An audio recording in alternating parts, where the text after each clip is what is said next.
வணக்கம் நண்பர்களே, நம்ம சேனலில் NTPC CBT 2ஓட previous year question paper shift basis and section வைஸில் நம்ம கவர் பண்ணிட்டுருக்கோம். இன்றைக்கி நம்ம பார்க்க போகிறது 18th ஜனவரி ஷிஃப்ட் 2க்கான ஜென்ரல் அவேர்னஸ் கேள்விகள். NTPCயோட டயர் 1க்கான ரிசல்ட் வந்து நேற்று தான் ரிலீஸ் ஆகிருக்கு. அண்டு ஷார்ட் லிஸ்டட் கேண்டிடேட் எல்லாருக்குமே வந்து all the best. And tier 2க்கு இப்போ இருந்தே ப்ரிப்பேர் பண்ண ஆரம்பிங்க. ஏன்னா ஷார்ட் ஸ்பேன் தான் இருக்குது.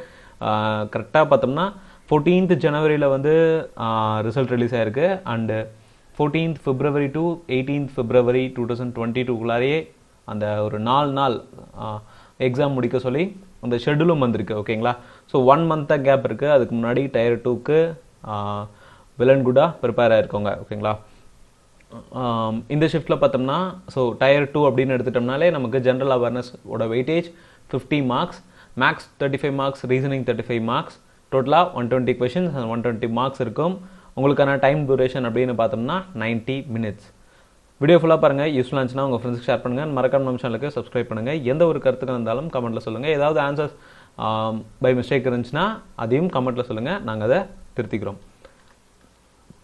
First question, who was called the lady with a lamp? Madame Cama, Florence Nightingale, Annie Besant, Sarojini Naidu. The lady with the lamp யார் அப்படின்னு பார்த்தோம்னா ஃப்ளாரன்ஸ் நைட்டிங்கல். ஸோ இந்த ஃப்ளாரன்ஸ் நைட்டிங்கல் அப்படிங்கிறவங்க ஒரு ஃபேமஸான நர்ஸ் அண்டு மாடர்ன் நர்சிங்கோட ஃபவுண்டர். சில நேரங்களில் வந்து founder of modern nursing, founder of modern nursing யார் அப்படின்னு கேட்டாலும் அது ஃப்ளாரன்ஸ் நைட்டிங்கல். ஸோ இவங்களுக்கு ஏன் இந்த லேடி வித் அ லேம்ப் அப்படிங்கிற ஒரு நிக்நேம் வந்தது அப்படின்னு பார்த்தோம்னா கிரீமியன் வார் அப்படிங்கிறது, கிரீமியன் வார் 1853 இருந்து 1856 வரைக்கும் நடந்த ஒரு போர். இந்த போர் அப்போ இவங்க நிறைய பேருக்கு காயப்பட்ட சோல்ஜர்ஸ்க்கு எல்லாருக்குமே வந்து ட்ரீட்மெண்ட் பண்ணியிருந்தாங்க. அதனால தான் இவங்கள the lady with the lamp அப்படிங்கிற நேமோட ஒரு நிக்நேம் கொடுக்கப்பட்டது. ஸோ நம்ம சரோஜினி நாயுடு அப்படின்னு எடுத்துட்டோம்னா சரோஜினி நாயுடோட சில புக்ஸ் வந்து அதிகமாக எக்ஸாமில் கேட்டிருக்காங்க. சரோஜினி நாயுடோட புக்ஸ் ரொம்ப ரொம்ப இம்பார்ட்டன்ட். அதுலேயும் the Indian fantasy,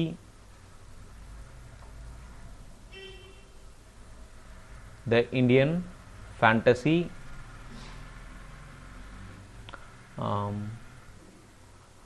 Muhammad Jinnah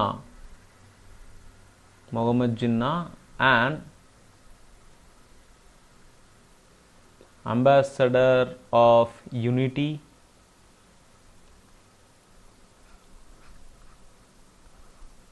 the golden threshold, the snake charmer. எல்லாமே வந்து சரோஜினி நாயுடோட அவங்க எழுதின சில இம்பார்ட்டன்ட் புக்ஸ். அடுத்து the rusting of iron is an example of physical change, physical change, exothermic change, endothermic change and chemical change. துரு பிடிக்கிறது அப்படின்னு பார்த்தோம்னாலே ஒரு ஆக்சிடேஷன் ரியாக்ஷனுங்க.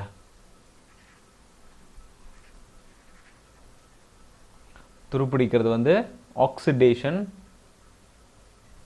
ரியாக்ஷன். ஸோ ஆக்சிடேஷன் ரியாக்ஷன்னா ஆக்சிஜனை வாங்கிட்டு, அதாவது இப்போ அயன் இரும்பு கம்பிகள் இருக்குது. அந்த இரும்பு கம்பிகளில் நம்ம எந்த ஒரு கோட்டிங்குமே இல்லாமல் ஜஸ்ட்டு வந்து சர்ஃபேஸில் அதாவது அட்மாஸ்பியரில் வைக்கிறோம் அப்படின்னா ஏரில் இருக்கக்கூடிய ஆக்சிஜன் அண்டு மாய்ஸ்சர் எல்லாமே வந்து அப்சர்வ் பண்ணிவிட்டு இந்த அதாவது துருப்பிடிச்ச மாதிரி மாறும். ஸோ ரெட்டிஷ் ப்ரௌன் அந்த கலரில் வந்து மாறும். ஸோ இந்த ப்ராசஸ் வந்து ஒரு chemical change. Rusting of iron is a chemical change. இது ரொம்ப பேசிக்கான ஒரு கெமிஸ்ட்ரி கேள்விகள் தான். அடுத்து Who was the authority to decide in the event of dispute in election of the President of India? Lok Sabha, Election Commissioner, Prime Minister, Supreme Court. So பிரசிடெண்ட்டோட election ரிலேட்டடாக ஏதாவது ஒரு ப்ராப்ளம் வருது அப்படின்னா இந்த 4 ஆப்ஷனில் யார் தலையிட்டு அந்த ப்ராப்ளமை சால்வ் பண்ணுவாங்க? லோக்சபாவா, எலெக்ஷன் கமிஷனரா, பிரைம் மினிஸ்டரா, சுப்ரீம் கோர்ட்டா? ஸோ இதில் நமக்கு கண்டிப்பாக வராது அப்படிங்கிற ஆப்ஷன் பார்த்தோம்னா பிரைம் மினிஸ்டர் தலையிட மாட்டாங்க, ஓகேங்களா? ஏன்னா அவங்களுக்கு அந்த அத்தாரிட்டி கிடையாது. அதே மாதிரி இதில் டவுட் படுறக்கூடிய ஆப்ஷன் பார்த்தோம்னா எனக்கு சுப்ரீம் கோர்ட், எலெக்ஷன் கமிஷனர். இப்போ ஸோ லோக்சபா, பிரைம் மினிஸ்டர் காலி. இந்த 2 ஆப்ஷனில் ஏதோ ஒன்று தான், ஓகேங்களா? ஸோ இப்போ பிரசிடெண்ட் அப்படின்னு வரும்போது எனக்கு பிரசிடெண்ட்டோட எலெக்ஷன்ஸ் ரிலேட்டடாக எந்த ஒரு ப்ராப்ளம் வந்தாலுமே அது சுப்ரீம் கோர்ட்டுக்கிட்ட தான் போகும். சுப்ரீம் கோர்ட் தான் சால்வ் பண்ணுறதுக்கான ஒரு ஹையர் அத்தாரிட்டி. அண்ட் சுப்ரீம் கோர்ட்டோட ஜட்ஜஸ் தான் வந்து பிரசிடெண்ட்டே அப்பாயின்மெண்ட் பண்ணுவாங்க. ப்ரெசண்ட்டாக இப்போ 2022ஓட இப்போ present chief justice of India யார் அப்படின்னு பார்த்தோம்னா என்.வி. ரமணா. என்.வி. ரமணா அவர்கள் தான் வந்து 48வது chief justice of India.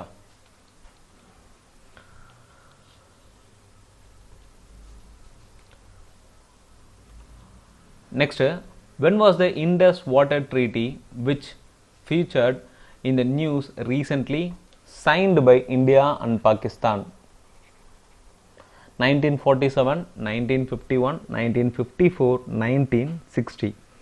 Indies water treaty அப்படிங்கிறது கொஞ்சம் பழைய ட்ரீட்டி தான். இது வந்து இந்தியாவுக்கும் பாகிஸ்தானுக்கும் இண்டஸ் ரிவரில் எவ்வளோ வாட்டரை வந்து ஷேர் பண்ணணும் அப்படிங்கிறதுக்கான ஒரு ட்ரீட்டியை வந்து சைன் பண்ணாங்க. ஸோ அந்த ட்ரீட்டி வந்து 1960 இந்தியாவுக்கும் பாகிஸ்தானுக்கும் இடையே நடந்த ஒரு ஒப்பந்தம். அண்ட் இந்த ட்ரீட்டி அப்படிங்கிறது இந்தியன் சைடில் யார் வந்து பிரைம் மினிஸ்டராக இருந்தாங்க அப்படின்னு பார்த்தோம்னா ஜவஹர்லால் நேரு. அண்ட் பாகிஸ்தான் சைடில் பிரசிடெண்ட்டாக இருந்தது சைன் பண்ணப்ப இருந்த பர்சன் அப்படின்னு பார்த்தோம்னா அயூப் கான்.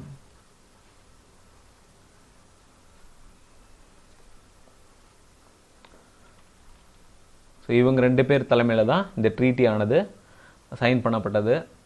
அடுத்து, which is the longest railway tunnel in India? Nathuwadi tunnel, Pir Panjal tunnel, Karbude tunnel, Berdewadi tunnel. So இந்த டனல்ஸ் எல்லாமே வந்து இந்தியாவில் தான் இருக்குது. அண்டு இதில் எது லாங்கஸ்ட் டனல் அப்படின்னு பார்த்தோம்னா பீர் பஞ்சால் டனல். இந்த பீர் பஞ்சால் டனல் தான் இந்தியாவிலேயே லாங்கஸ்ட் டனல். டோட்டலாக இதோட லென்த் அப்படின்னு பார்த்தோம்னா 11 கிலோமீட்டர் இருக்குங்க. அண்ட் ரிமைனிங் இந்த நத்துவாடி, கர்புதே, பெர்பெத்வாடி இது எல்லாமே வந்து மகாராஷ்டிராவில் இருக்கக்கூடிய tunnels.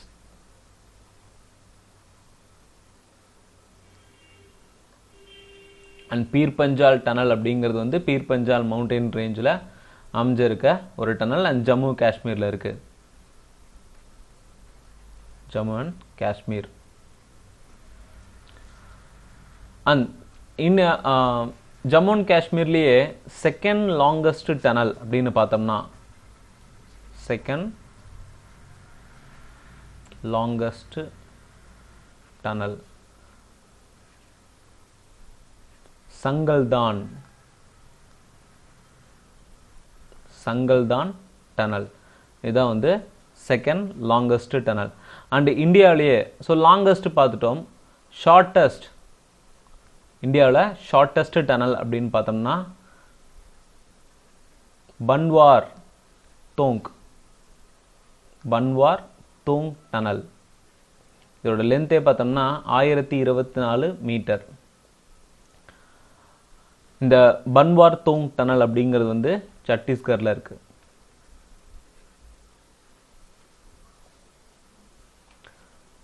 Next, what is a red data book? List of highly polluted zones, list of seismic zones, list of drought region, list of rare and endangered species of animals, plants, etcetera. So இந்த red data book அப்படிங்கிறது வந்து IUCN ஆல் prepare பண்ணப்பட்ட ஒரு book. IUCN அப்படிங்கிறது international union for conservation of nature. இவங்க ஒரு red list அப்படிங்கிறத ஒன்று ப்ரிப்பேர் பண்ணுவாங்க.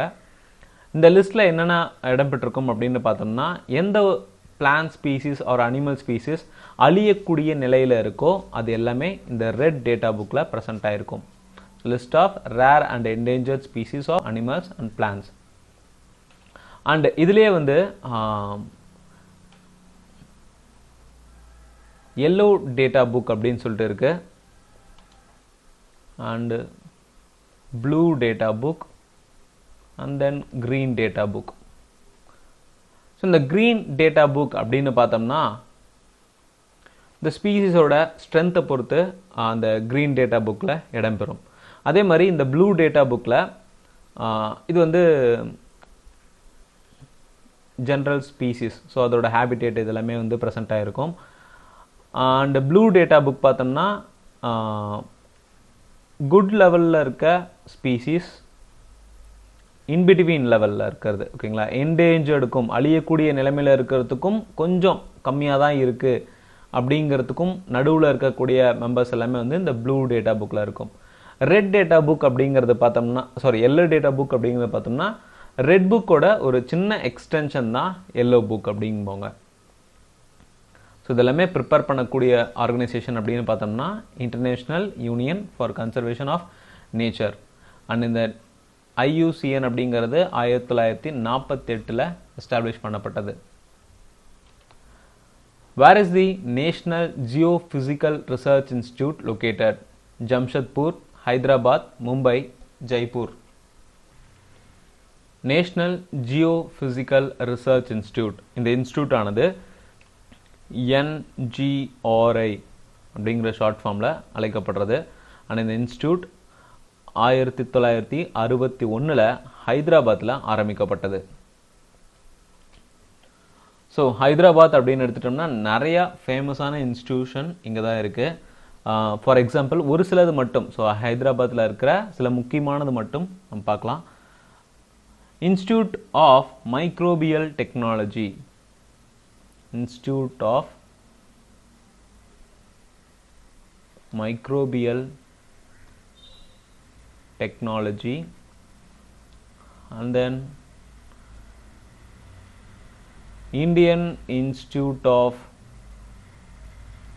Chemical Technology, Center for Cellular and Molecular Biology,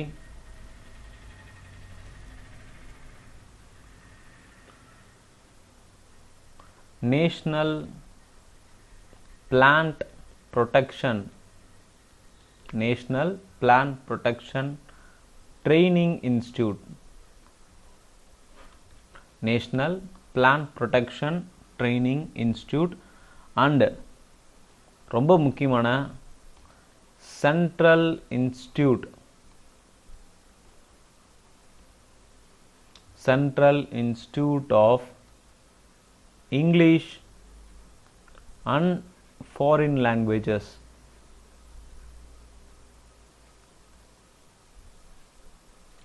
Central Institute of English and Foreign Languages, Survey Training Institute, Survey Training Institute, and then most important Electronics Corporation of India Limited, Electronics Corporation of India Limited, இதுவும் வந்து ஹைதராபாத்தில் இருக்குது. So ஹைதராபாத்தில் இருக்கக்கூடிய ரொம்ப முக்கியமான institutions அப்படின்னு பார்த்தோம்னா இதெல்லாமே தான்.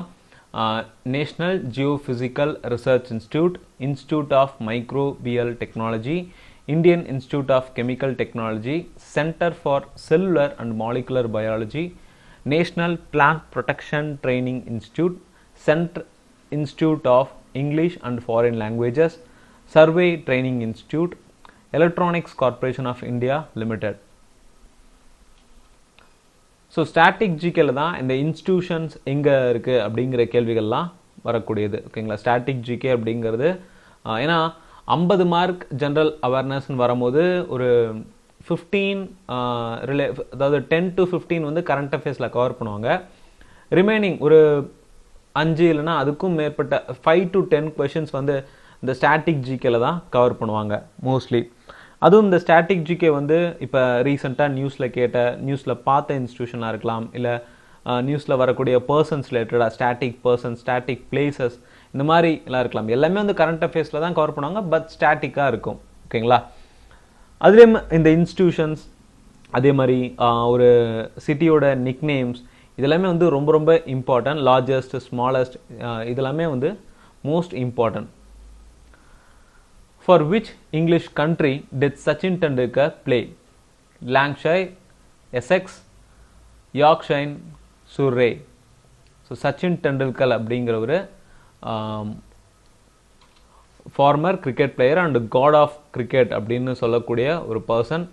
ஸோ அவர் எந்த ஒரு ஃபாரின் கண்ட்ரிக்காக விளாண்டுருக்காரு, எந்த ஒரு இங்கிலீஷ் கண்ட்ரிக்காக விளாண்டுருக்காரு அப்படின்னு பார்த்தோம்னா யோர்க்ஷைர். அண்ட் இதுவரைக்கும் 6 வேர்ல்டு கப் மேட்சஸ் விளாண்ட 2 பிளேயர் யார் அப்படின்னு பார்த்தோம்னா, ஒன்று சச்சின் டெண்டுல்கர், இன்னொன்று ஜாவத் மியாண்டட். ஸோ சச்சின் டெண்டுல்கர் அப்படிங்கிறவர் வந்து தன்னோட கெரியரை வந்து 1989 ஸ்டார்ட் பண்ணுறாரு அண்ட் 2013 அவரோட கெரியர் வந்து ரிட்டையர் ஆகிறாரு. ஸோ அவருக்கு அதாவது யங்கஸ்ட் பர்சன் டு பி சூஸ்ட் இன் பாரத் ரத்னா அப்படின்னு பார்த்தோம்னா அது சச்சின் டெண்டுல்கர் தான். ஸோ சச்சின் டெண்டுல்கர் அவர்கள் வந்து பாரத் ரத்னா விருது வாங்கும்போது அவருக்கு 40 வயது. So youngest person to receive Bharat Ratna அப்படின்னு பார்த்தோம்னா அது சச்சின் டெண்டுல்கர் தான். அண்ட் இயர் அப்படின்னு பார்த்தோம்னா 2014. ஓகேங்களா? 2014 அவர் பாரத் ரத்னா விருது வாங்குறாரு. The second most abundant element of earth crust. Earth கிரஸ்ட்ல செகண்ட் மோஸ்ட் அபுண்டன்ட் எலிமெண்ட் அப்படின்னு பார்த்தோம்னா என்னது? Oxygen, carbon, silicon, hydrogen. So earth கிரஸ்ட்ல ஃபஸ்ட்டு அதிகமாக இருக்கக்கூடியது அப்படின்னு பார்த்தோம்னா ஆக்சிஜன் அண்ட் செகண்டாக இருக்கக்கூடியது வந்து சிலிக்கான். ஸோ இங்கே ட்ரிக்கே பார்த்தோம்னா வெறும் earth atmosphere. So earth atmosphere அப்படின்னு கேட்டிருந்தாங்கன்னா ஃபஸ்ட்டாக இருக்கிறது பார்த்தோம்னா நான் நைட்ரஜன் சூஸ் பண்ணுவேன். அண்ட் செகண்ட் அப்படின்னு பார்த்தோம்னா செகண்ட் ஆக்சிஜன் அண்ட் தேர்டு பார்த்தோம்னா ஆர்கான் அண்ட் ஃபோர்த் வந்து கார்பன் டை ஆக்சைடு. பட் இங்கே எனக்கு வந்து எர்த் கிரஸ்ட் அப்படின்னு சொல்லி கேட்டிருக்காங்க. எர்த் கிரஸ்ட் அப்படின்னு வரும்போது எனக்கு இந்த லேயர், ஓகேங்களா? ஸோ லேயரை மென்ஷன் பண்ணி கேட்கும்போது ஃபஸ்ட்டு பார்த்தோம்னா ஆக்சிஜன் அண்ட் செகண்ட் வந்து silicon, third aluminium and fourth iron. Iron வந்து Fe. ஓகேங்களா? இப்போ எனக்கு செகண்ட் மோஸ்ட் அபுண்டன்ட் எலிமெண்ட் அப்படின்னு பார்த்தோம்னா silicon. Halley's comet appears once in approximately how many years? 84, 76, 24, 48. So Hollis Comet அப்படிங்கிறது வால் நட்சத்திரம் அப்படின்னு சொல்லுவோம். இந்த வால் நட்சத்திரம் அப்படிங்கிறது வந்து 76 வருஷத்துக்கு ஒரு தடவை, இந்த 76 வருஷத்தில் ஒரு 76 வருஷம் முடிஞ்சதுக்கப்புறம் மறுபடியும் இந்த ஹாலிஸ் காமெட் தெரியும். மறுபடியும் ஒரு 76 வருஷம், இந்த இன்டர்வல்னு பார்த்தோம்னா 76 வருஷம்.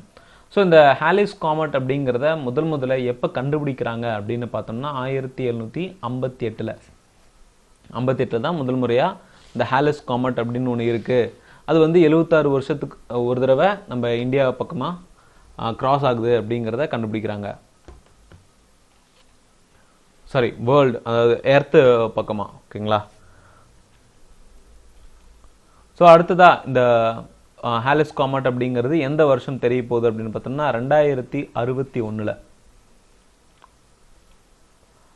Next, who won 2016 Formula 1 Rolex Australian Grand Prix? So grand prix win பண்ணது ரொம்ப ரொம்ப இம்பார்ட்டன்ட். அதுவும் பார்த்தோம்னா 2017க்கான எக்ஸாமில் 2016 வின் பண்ண ஒரு கிராண்ட் ப்ரிக்ஸ் பற்றி கேட்டிருக்காங்க. நம்மளோட சேனலில் கிராண்ட் ப்ரிக்ஸோட வின்னர்ஸ் அந்த கம்ப்ளீட் இயருக்கான யார் யாரெல்லாம் வின் பண்ணாங்க அப்படிங்கிறத அப்டேட்டட் லிஸ்ட் நம்ம சேனலில் போஸ்ட் பண்ணியிருக்கோம். ஸோ வீடியோவில் நீங்கள் சர்ச் பாரில் கிராண்ட் ப்ரிக்ஸ் அப்படின்னு டைப் பண்ணிங்கன்னா உங்களுக்கு அப்டேட்டட் லிஸ்ட் வந்து இருக்கும். அந்த வீடியோ செக் பண்ணி பாருங்கள். அண்ட் டாப் ரைட் கார்னர்லையும் நான் லிங்க் கொடுக்குறேன், செக் பண்ணி பாருங்கள். ஸோ இந்த கேள்விக்கான ஆன்சர் பார்த்தோம்னா Nico Rosberg. In how many cities did Maharaja Jai Singh to build Jantar Mantar? 5, 3, 1, 2. So Maharaja Jaisingh அப்படிங்கிறவர் வந்து ஒரு 5 இடத்துல வந்து இந்த ஜந்தர் மந்தரை வந்து கட்டியிருந்தாருங்க. 5 இடம் அப்படின்னு பார்த்தோம்னா முதல்ல வந்து நியூ டெல்லி, ஜெய்ப்பூர், உஜ்ஜைன், மதுரா, வாரணாசி. இந்த 5 இடத்துலையும் அவர் வந்து இந்த ஜந்தர் மந்தர் அப்படிங்கிற ஒரு இடத்த கட்டி வச்சிருந்தாரு.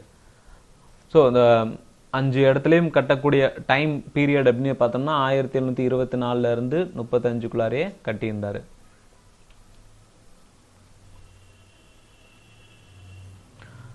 Ustad Ali Ahmad Hussain Khan, who passed recently, was a famous santoor player, tabla player, sarut player, shanai player. Ustad Ali Ahmad Hussain Khan அப்படிங்கிறவர் வந்து 2016 இறந்து போன ஃபேமஸான ஷனாய் பிளேயர். ஸோ இப்போ 2021க்கான இந்த மாதிரி முக்கியமான ஆர்பிச்சுவரிஸ் எதுவாக இருந்தாலுமே தெரிஞ்சு வச்சுக்கோங்க, ஓகேங்களா? ஸோ இந்த சில நேரங்களில் இந்த உஸ்தத் அப்படின்னு வரும்போது நமக்கு நேம் வந்து சில நேரத்தில் கன்ஃபியூஸ் ஆகலாம். For example Ustad Zakir Hussain, Ustad Zakir Hussain. அதே மாதிரி உஸ்தத் தஃபு கான் அண்ட் உஸ்தத் ஜாகிர் ஹுசைன் அண்ட் உஸ்தத் தஃபு கான் அப்படிங்கிற ஒரு 2 பேருமே வந்து தபேலா பிளேயர்ஸ், ஃபேமஸான ஒரு tabla players. And then most famous Pandit Ravishankar அப்படிங்கிற வந்து சித்தார் பிளேயர்.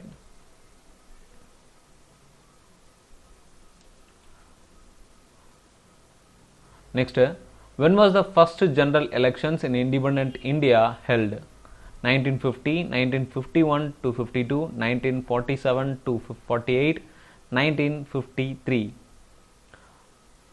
ஸோ இந்த ஜென்ரல் எலெக்ஷன் முதல் முறையாக இண்டிபெண்ட் இந்தியாவில் எப்போ நடந்தது அப்படின்னு பார்த்தோம்னா 25th October 1951 to 21st February 1952. இந்த இடைப்பட்ட காலத்தில் தான் வந்து இந்தியாவில் முதல் முறையாக ஜென்ரல் எலெக்ஷன் அப்படிங்கிறது நடைபெற்றது. அரௌண்ட் ஒரு 4 months, ஓகேங்களா, 4 months டூரேஷனுக்கு இந்த ஜென்ரல் எலெக்ஷன் ஆல் ஓவர் இந்தியாவில் நடந்தது.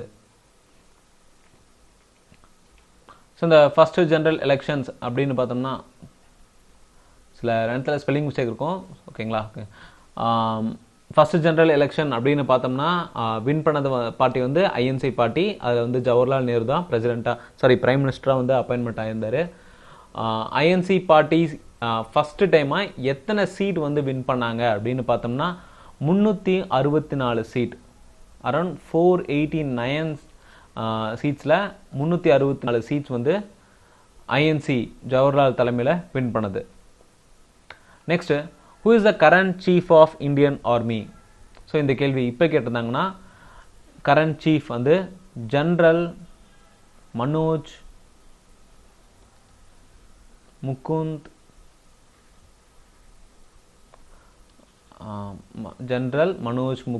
நராவனே. ஜெனரல் மனோஜ் முகுந்த் நராவனே. இவர் தான் தற்போதைய இந்தியன் ஆர்மியோட சீஃப்.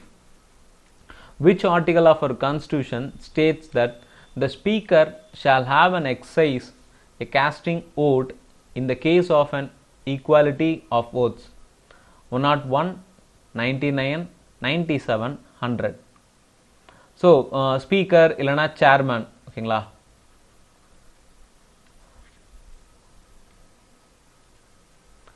ஸோ இந்த ஓட்டிங்கில் வந்து ஈக்குவல் ஓட்ஸ் 2 பேருக்கும் வருதுன்னா, அதாவது 2 பார்ட்டிக்கு நடுவில் ஒரு ஈக்குவல் ஓட்ஸ் வருது அப்படின்னா, அடிஷ்னலாக ஓட்டிங்க்கான உரிமையை, இந்த கேஸ்டிங் ஓட்ஸ்க்கான உரிமையை ஒரு ஸ்பீக்கருக்கு தரக்கூடிய ஆர்டிக்கல் அப்படின்னு பார்த்தோம்னா article 100.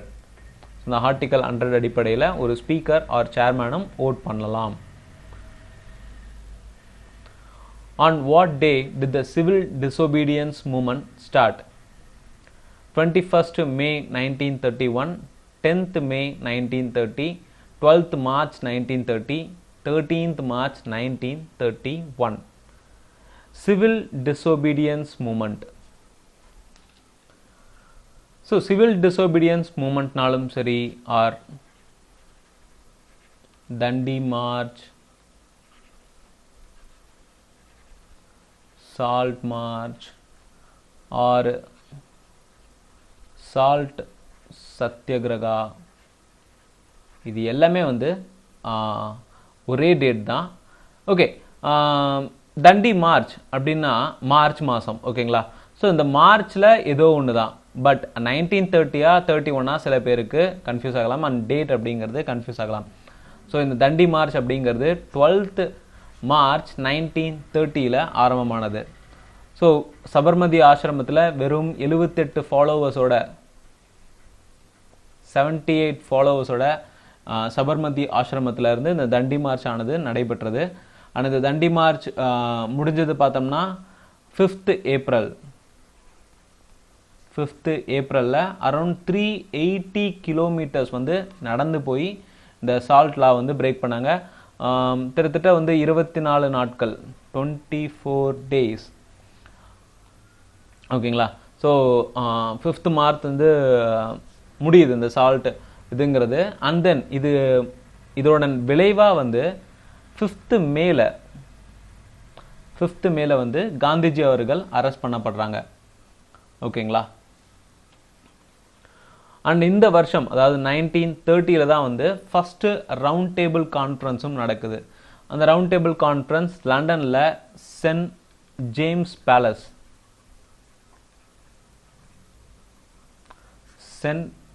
பேலஸில் 12th November 1930 first round table conference அப்படிங்கிறது நடக்கவிருந்தது. அதாவது ஃபர்ஸ்ட் நடக்க இருந்தது வந்து போஸ்ட்போண்ட் ஆனது. போஸ்ட்போன் பார்த்தோம்னா January 2nd 1931. ஏன்னா இந்த 2 டேட்டுமே ரொம்ப ரொம்ப முக்கியம். இந்த சைமன் கமிஷன் அதாவது இந்த சைமன் கமிஷன் ரிலேட்டடான விஷயங்களுக்காகவும் அண்டு சில இந்த சால்ட் லா ரிலேட்டடான விஷயங்களுக்காகவும் ஃபர்ஸ்ட் ரவுண்ட் டேபிள் கான்ஃபரன்ஸ்க்கான டேட்டை வந்து 12th March அப்படின்னு சொல்லி ஃபிக்ஸ் பண்ணுறாங்க. அண்ட் தென் அந்த டேட் வந்து அப்படியே போஸ்ட்போன் ஆகி அடுத்த வருஷம் January 2nd 1931 மூவ் ஆயிடுது. அண்ட் இந்த ஃபர்ஸ்ட் ரவுண்ட் டேபிள் கான்ஃபரன்ஸை யார் வந்து பிரிட்டிஷ் சைடில் வந்து தலைமை தாங்கினாங்க அப்படின்னு பார்த்தோம்னா PM Ramsay McDonald.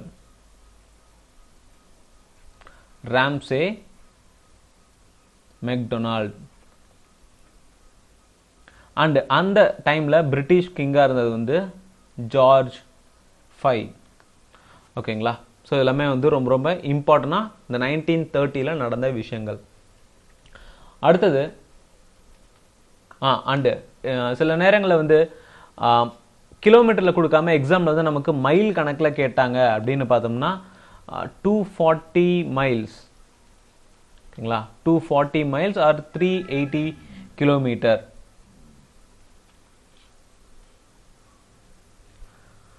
Which of the following is a tributary of river Ganga? Tributaries question ரொம்ப ரொம்ப இம்பார்ட்டன்ட்.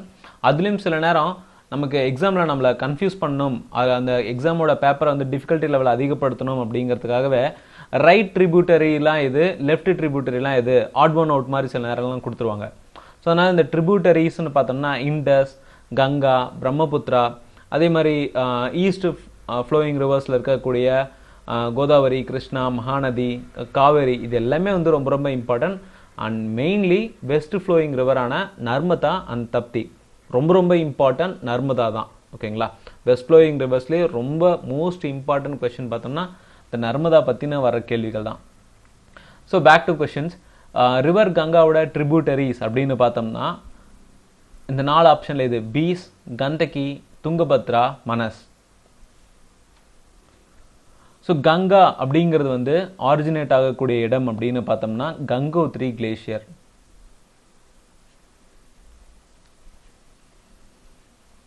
கங்கோத்ரி கிளேஷியரில் தான் வந்து கங்கா அப்படிங்கிறது ஆரிஜினேட் ஆகுது.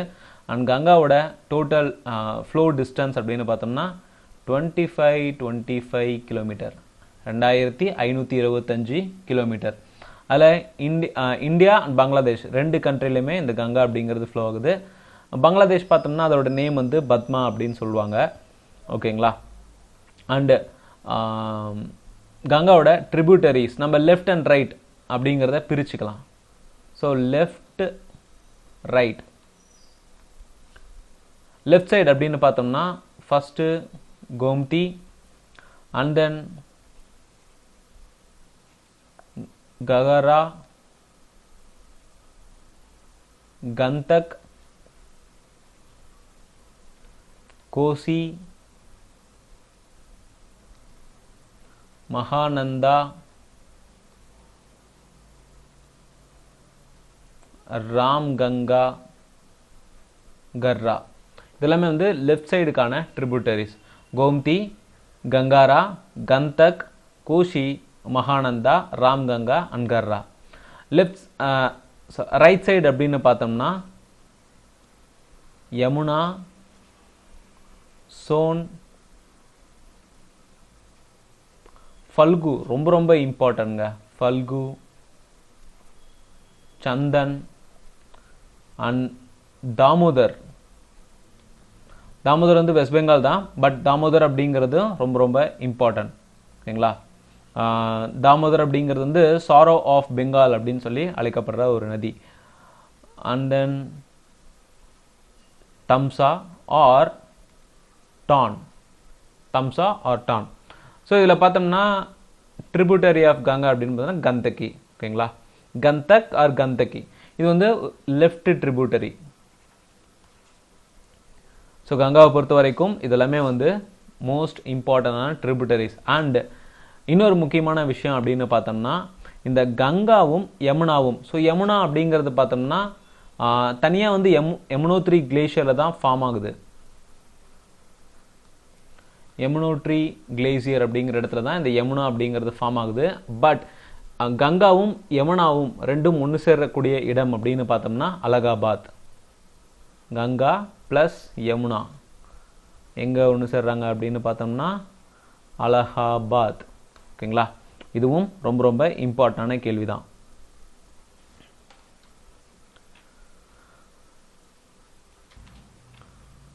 Next, where is diesel locomotive works located?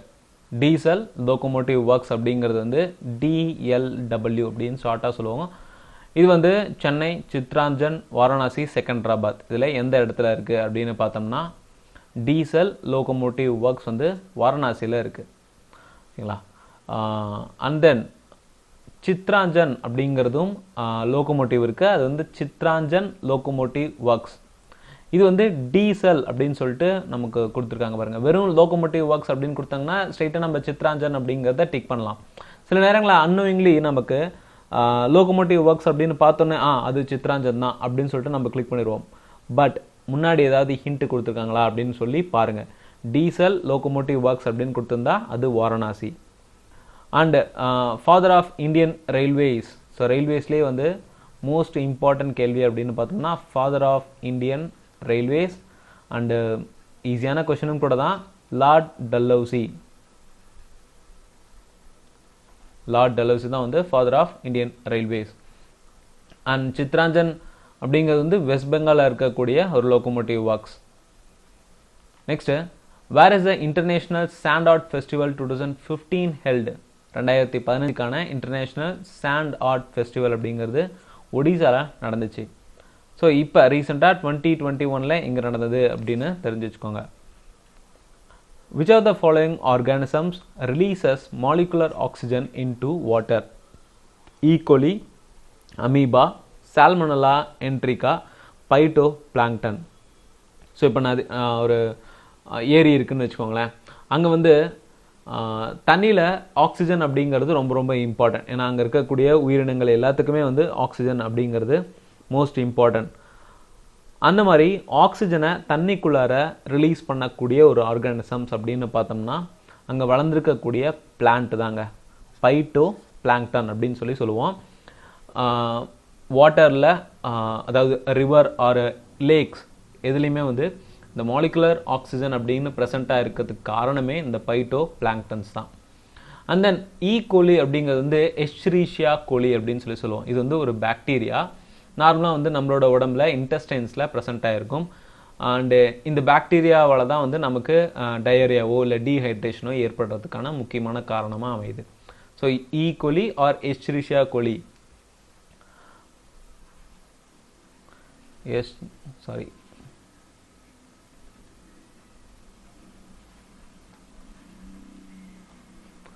எஸ்ரிஷியா கோலி அப்படிங்கிறது ஒரு வகையான பாக்டீரியா நம்மளோட இன்டெஸ்டைனில் லோயர் இன்டெஸ்டைனில் ப்ரெசென்ட் ஆகிருக்கும். Production of silk originated in Egypt, China, Japan, India. Silk அப்படின்னாலே நமக்கு சில்க் ரூட் அப்படிங்கிற ஞாபகம் வந்துடுங்க. ஓகேங்களா?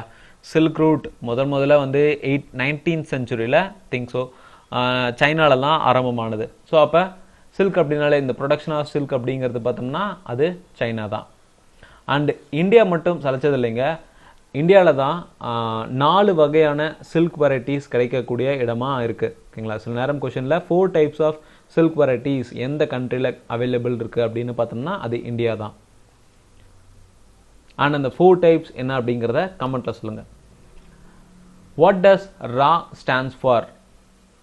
ரா அப்படிங்கிறது வந்து regional aviation wing, research and analysis wing, royal agency of Warsaw, read after writing. So இது வந்து ஒரு இன்டெலிஜென்ஸ் ஏஜென்சி.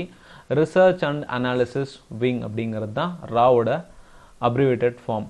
அண்ட் இந்த ரிசர்ச் அண்ட் அனாலிசிஸ் விங்கோட ஹெட் குவார்ட்டர் வந்து நியூ டெல்லியில் இருக்குங்க. ஸோ இந்த ரா அப்படிங்கிறது எப்போ இந்தியாவில் ஆரம்பமாகுது? 1968 ஆரம்பமாகுது. ஸோ இதோட ஃபஸ்ட்டு டைரக்டராக இருந்தவர் யார் அப்படின்னு பார்த்தோம்னா ராமேஸ்வர்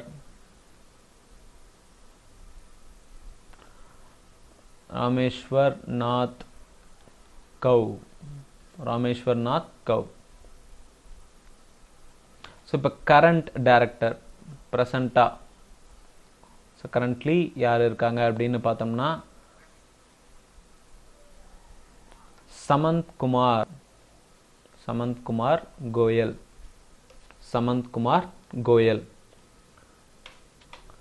ஸோ ஜென்ரல் அவேர்னஸ் பார்த்தோம்னா 50 கேள்விகள் இருக்குங்க. அந்த 50 கேள்விகளும் டீட்டெயிலாக பார்க்கறதுக்கு ஒரு 1 hour வீடியோ ஆகணும். அதனால் நம்ம 30 minutes and 30 minutes செப்பரேட் பண்ணியிருக்கோம். ஸோ வீடியோ உங்களுக்கு யூஸ்ஃபுல்லாக இருந்துச்சுன்னா உங்கள் ஃப்ரெண்ட்ஸுக்கு ஷேர் பண்ணுங்கள். மறக்காம நம்ம சேனலுக்கு சப்ஸ்கிரைப் பண்ணுங்கள். பெல் ஐக்கனை கிளிக் பண்ணி ஆல் அப்படிங்கிற ஆப்ஷன் செலக்ட் பண்ணிக்கோங்க. அப்போ தான் நம்ம போடுற எந்த ஒரு வீடியோவாக இருந்தாலும் உங்களுக்கு நோட்டிஃபிகேஷனாக வரும். தேங்க்யூ ஃபார் வாட்சிங்.